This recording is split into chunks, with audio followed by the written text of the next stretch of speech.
Hi, family. I'm very happy that you joined me again as we continue our trek through the narratives in the Word of God that I say to me deal with raw faith.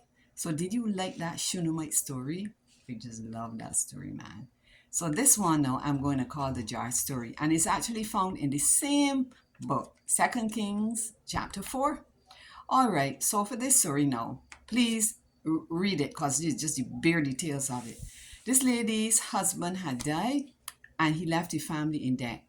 She had two sons, and the creditors were knocking at her door to be paid.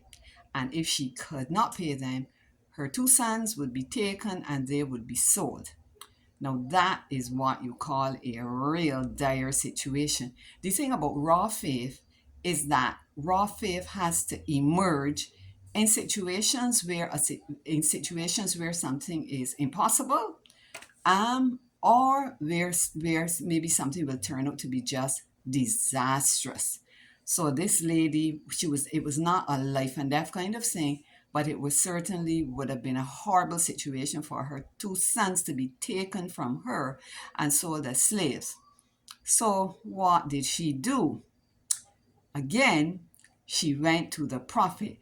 And it should be noted that in these stories, the prophet Elisha stood as the voice of God, as it were. So, in other words, she went straight to a source that she knew she could get help from.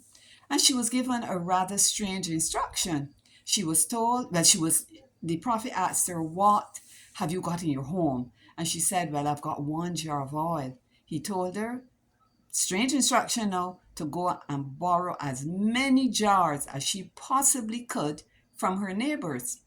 And that is exactly what she did. One of the things to be noted about raw faith is that it will obey strange instructions which do not follow protocol, which do not fit in with the normal conventions, as it were. So she went and she borrowed the jars, and the narrative says that she shut the door behind her and she started to pour that oil. And she poured and she poured and she poured until all of the jars were filled. And then the oil stopped when the last jar was full. This is simply an amazing story. And what are some of the lessons we can get out of it? So I want to make sure I cover everything. So I'm just going to take a quick peek at my notes. Now, the fact that she obeyed the instructions. She collected as many bottles as she could. She didn't think, as maybe some people might think, "What foolishness he telling me, ma, I could just borrow 5 or 6 jars." No, because if she had borrowed only 5 or 6 jars, that is exactly the amount of oil she would have poured out. And you know the principle? Be it unto you according to your faith. That is simply fantastic. The other thing to be noted now is that she closed the doors. Nobody was able to see the miracle in progress. What they would have seen is when she went back to some of those same very neighbors and she sold some of that miracle oil to them. Sometimes a miracle is occurring and it is happening behind closed doors. Nobody sees it until there is some kind of showing forth, as it were. You remember the text where Jesus says, "You go and pray to me in secret, and I'm going to reward you openly." That is just awesome. All right. Spurgeon, one of my favorite writers, I came across something that he wrote. Actually, it was a whole sermon. I read it and then I can't seem to find it again. But one of the points he made that stuck with me, he made the point that our lives could be like those jars.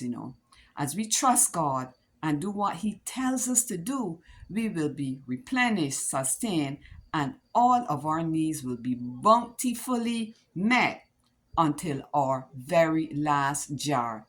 In other words, our lives could be like those jars. And as we obey God, he keeps giving us his life, replenishing us until we come to our very last jar or last day. And can you think of a text that would kind of fit with that? As your days, so shall be your strength. All right, that is so amazing. Now, if you think that I make up this whole raw faith thing just to find something to talk about, no, please. In my publication, if you've got the book, look at the prayer letter number 46, which is called The Deeper Side of Faith.